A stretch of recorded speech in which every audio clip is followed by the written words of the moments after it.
সকাল সকাল আমি রান্নাটা করে নিচ্ছি। রান্নাটা যে অনেক কিছু আয়োজন হয়েছে। রান্নাটা করার পর আমি মাকে খেতে দিয়ে দেবো। মা চোখেও দেখে না, হাঁটতেও পারে না, ওই জন্য সব কিছুই বলে বলে দিতে হয় কি খাচ্ছে না খাচ্ছে। রুটি, টকের ডাল, বাঁধাকপি তরকারি, শাক ভাজা, উচ্ছে ভাজা, আর এদিকে কালকের লাউ শাকের তরকারি।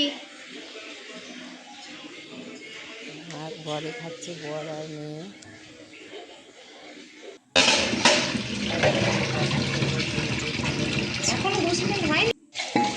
বাসনগুলো ধোয়া হয়ে যাওয়ার পরে আমি ঘরটা মুছে নিলাম।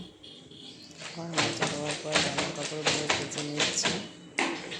এটা আমার সংসারের কাজ। এটা কিছুই না, সামান্যতম কাজ, এখনও অনেক কাজ বাকি। তারপর আমি এরপর আমি বিছানাটাকে ভালো করে ঝেড়ে পরিষ্কার করে নিলাম।